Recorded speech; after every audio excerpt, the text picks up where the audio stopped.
साथियों नमस्कार। कॉलेज के यूट्यूब चैनल पे आपका स्वागत एवं अभिनंदन। मैं Chenaram Mundliya, assistant professor political science, government Bangur college Didwana.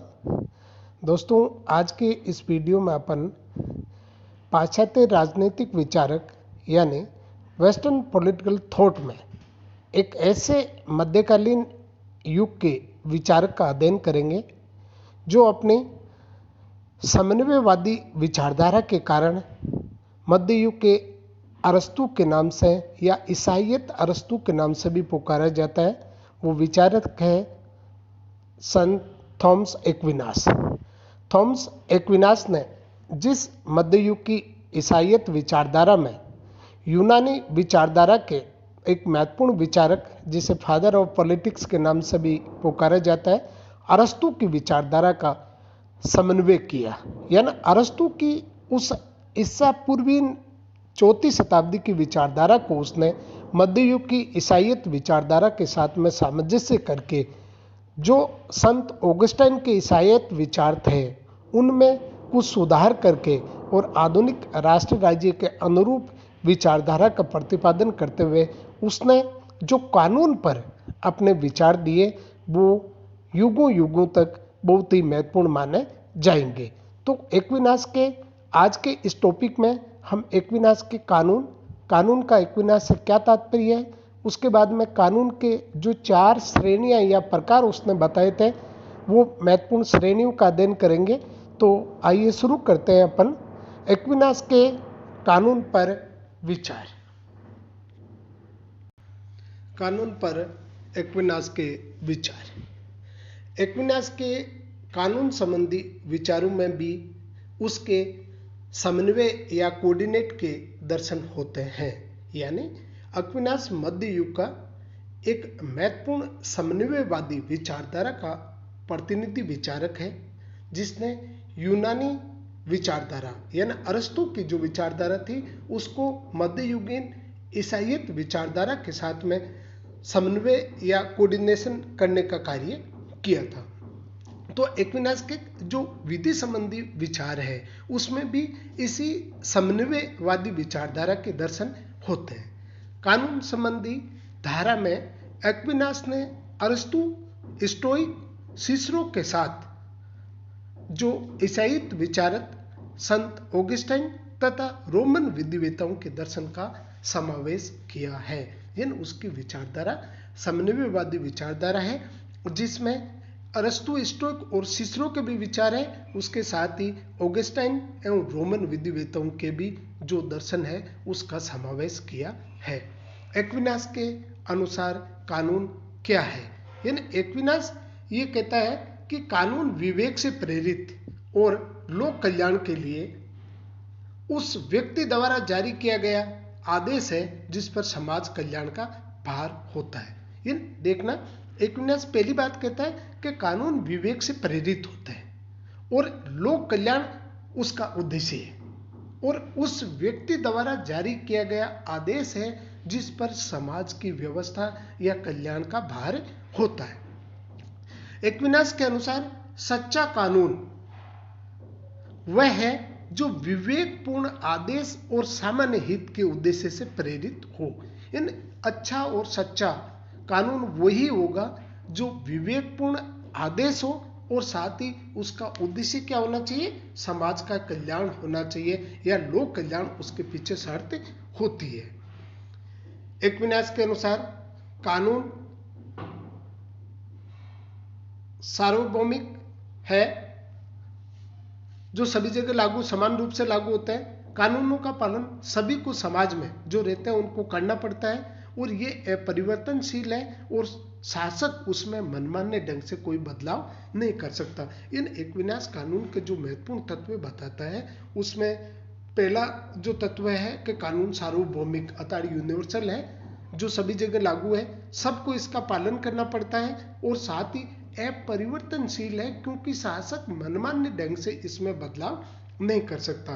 और एक्विनास कानून का जो मूल स्रोत बताता है वो बताता है प्रकृति को।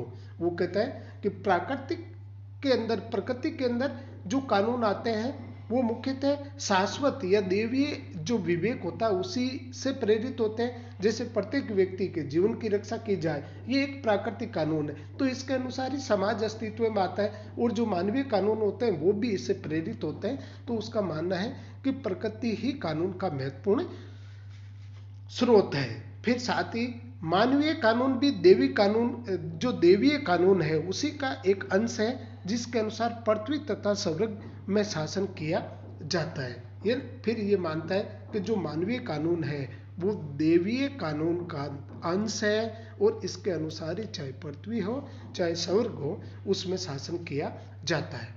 किसी मनुष्य में, यहाँ तक कि पोप में भी कानून के उल्लंघन की शक्ति नहीं है। तो इस प्रकार एक्विनास अरस्तु के बाद में कानून को फिर से वापस वो स्थान दिलाने का प्रयास करता है जो शुरुआती ईसाईयत विचारधारा के अंदर ऐसा नहीं माना गया था। एक्विनास के अनुसार कानून की 4 श्रेणियां या प्रकार है। वो 4 प्रकार के कानून की बात करता है। साथियों ध्यान देना, ये परीक्षा की दृष्टि से बड़े ही महत्वपूर्ण टॉपिक है और साथ ही एक्विनास के कानून संबंधी विचारधारा बड़ी महत्वपूर्ण है। नंबर 1 शाश्वत कानून। नंबर 2 शाश्वत कानून के बाद प्राकृतिक कानून, देवीय कानून और मानवीय कानून। ये 4 प्रकार की श्रेणियां वो कानून की बताता है, यानी विधि को वो 4 भागों में विभाजित करता है। नंबर 1 है शाश्वत कानून। शाश्वत कानून ईश्वरीय ज्ञान है। सृष्टि की सभी वस्तु में यह निहित होता है। यानी शाश्वत कानून को वो कहता है कि ये ईश्वरीय ज्ञान है और जो जगत की प्रत्येक वस्तु है उसमें ये ईश्वरीय ज्ञान निहित होता है, ये समाहित रहता है। इसी के द्वारा ईश्वर ने प्रकृति का, इसी कानून के आधार पर जो हमेशा शाश्वत रहता है, प्रकृति का निर्माण किया है और इसी कानून के माध्यम से प्रकृति और ब्रह्मांड पर ईश्वर नियंत्रण रखता है।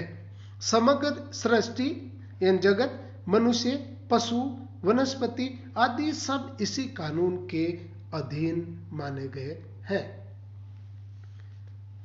शाश्वत कानून सर्वोच्च विवेक का प्रतीक है और मनुष्य की बुद्धि सीमित होने के कारण वह उसे पूरी तरह समझ नहीं पाता। यानी शाश्वत कानून क्या मानता है, वो सर्वोच्च विवेक है और मनुष्य की जो बुद्धि है वो सीमित होती है। इसलिए एक्विनास का मानना है कि ये मानवीय समझ से परे है। सीमित बुद्धि के कारण कि शाश्वत कानूनों का आभास मनुष्यों को नहीं हो पाता।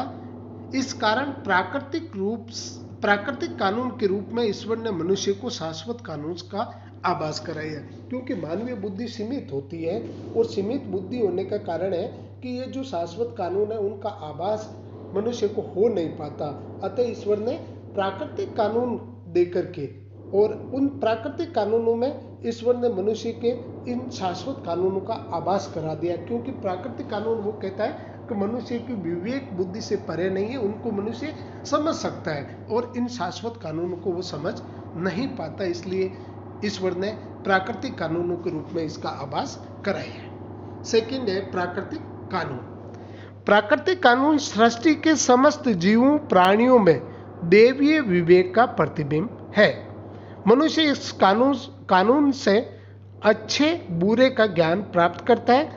प्राकृतिक कानून की उत्पत्ति किससे होती है? शाश्वत कानून से होती है, परंतु ये उन कानूनों से सरल और बोधगम्य है। यह ना एक्विनास का मानना है कि सृष्टि के समस्त जीवों और प्राणियों में देवीय विवेक का जब प्रतिबिंब अर्थात वो अपनी बुद्धि से इस कानून को जान सकता है, तो वो है प्राकृतिक कानून, जिससे अच्छे और बुरे का, अच्छाई बुराई का निर्धारण किया जा सकता है। और इनकी उत्पत्ति वो कहता है कि शाश्वत कानूनों से होती है, परंतु ये शाश्वत कानूनों से सरल और बोधगम्य है, क्योंकि मनुष्य अपनी सीमित बुद्धि से इसे समझ सकता है। उसके बाद है प्राकृतिक कानून में वे सभी बातें शामिल है। एक्विनास प्राकृतिक कानून में उन बातों को शामिल करता है जो मनुष्य की प्रवृत्ति से संबंधित है। जीवन की रक्षा कानून पर निर्भर करती है और मनुष्य में दया, क्षमा, परोपकार की जो आदि भावना एवं प्रवृत्ति हैं वो सब प्राकृतिक कानून से संबंधित है। तो इस प्रकार से इसके अंदर जीवन की रक्षा जैसे कानून पर निर्भर है, तो मनुष्य में इस प्रकार की जो सहनशीलता, दया की, परोपकार की जो भावना, वो सब इसी से संबंधित है। उसके बाद है देवीय कानून। देवीय कानून को संत थॉमस एक्विनास ने प्राकृतिक कानूनों से निम्न स्थान दिया है। देवीय कानून ईश्वर द्वारा प्रदत्त उपहार है। ये धर्म ग्रंथों में प्रतिपादित देववाणियों और ईश्वरीय व्यवस्थाएं हैं। ये जो देवीय कानून है, ये कि इसका वास किसमें है? धर्म ग्रंथों में। और धर्म ग्रंथों के अंदर देववाणियां और ईश्वरीय व्यवस्थाएं। जब मनुष्य विवेक से शून्य हो जाता है, तो ये देवीय विद्या मनुष्य में उत्पन्न कमियों या दोषों को दूर करती है। देवीय कानून मानव जीवन के परलौकिक अर्थात आध्यात्मिक जीवन को नियमित और नियंत्रित करता है। देवीय कानून सबके लिए नहीं होते। जो धर्म को मानते हैं वे ही इसकी उपयोगिता को, या ना जो नास्तिक लोग होते हैं उनके लिए इसकी कोई उपयोगिता नहीं होती, अतः आस्तिक लोगों के लिए ही इसकी उपयोगिता होती है और वही इसे समझ सकते हैं। प्राकृतिक और देवीय कानून में कोई विरोध नहीं होता, क्योंकि वे विवेक सम्मत, यानी दोनों ही विवेक सम्मत होता है। जहाँ प्राकृतिक जिसका मुख्य आधार शाश्वत कानून होते हैं, और एक्विनास कानून का मुख्य जो स्रोत है वही प्रकृति को मानता है, तो इसलिए वो कहता है कि शाश्वत कानून के बाद में प्राकृतिक कानून, फिर देवीय कानून है, ये धर्म ग्रंथों में होते हैं, और लास्ट में वो कानून का चौथा भाग जो मानता है वो है मानवीय कानून। इन कानूनों को संत थॉमस एक्विनास ने सबसे निम्न श्रेणी का, यानी अंतिम प्रकार की जो श्रेणी माना है। एक्विनास का मानना है कि शाश्वत प्राकृतिक और देवीय विधियों मनुष्यों पर लागू अवश्य होती है, किंतु वे न तो मनुष्य तक सीमित है और न ही केवल मानवीय प्रकृति पर आधारित है। जो विधि केवल मनुष्य के लिए बनाई जाती है उसे एक्विनास, ऐसा कानून जो केवल मनुष्य के लिए बनाया जाता है उसे ही वो मानवीय कानून कहता है। मानवीय कानून मनुष्य द्वारा समाज में शांतिपूर्ण व्यवस्था बनाए रखने के लिए अपनाई गई दंड की व्यवस्था, यानी समाज के अंदर शांति बनी रहे, सभी लोग अच्छा बिहेव करें, इसके लिए जो दंड की व्यवस्था है उसे ही वो मानवीय कानून बताता है। मानवीय कानून का निर्माण मनुष्य अपनी बुद्धि से करता है, किंतु ये प्राकृतिक कानूनों पर आधारित होते हैं। ये ध्यान रखना, निर्माण मनुष्य अपने विवेक से करता है, लेकिन ये किस विधि पर आधारित होंगे? प्राकृतिक विधि पर आधारित होंगे। परंतु यदि मानवीय कानून प्राकृतिक कानून के प्रतिकूल यानी विपरीत हो तो इसे कानून नहीं वरन कानून का भ्रष्ट रूप या निकृष्ट रूप माना जाएगा।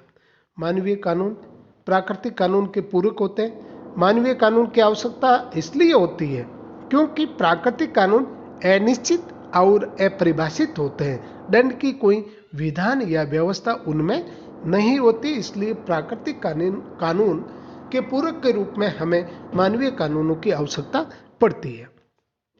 शाश्वत प्राकृतिक और देवीय कानून मानव और जड़ जगत दोनों पर लागू होते हैं, वहीं मानवीय कानून केवल मानव जगत पर ही लागू किया जाता है। यानी शाश्वत प्लस देवीय बराबर आध्यात्मिक धर्म ऑब्लिक प्राकृतिक प्लस मानवीय, यानी ये भौतिकता पर आधारित या पॉलिटिक्स संबंधी होते हैं। तो इस दो प्रकार से ये हमारा भौतिकता या जो राजनीति समाज है उससे संबंधित है, और शाश्वत और देवीय आध्यात्मिकता से संबंधित है। या दूसरे शब्दों में हम कह सकते हैं शाश्वत प्लस देवीय बराबर परलौकिक, प्राकृतिक प्लस मानव प्लस मानवीय कानून बराबर लौकिक जीवन।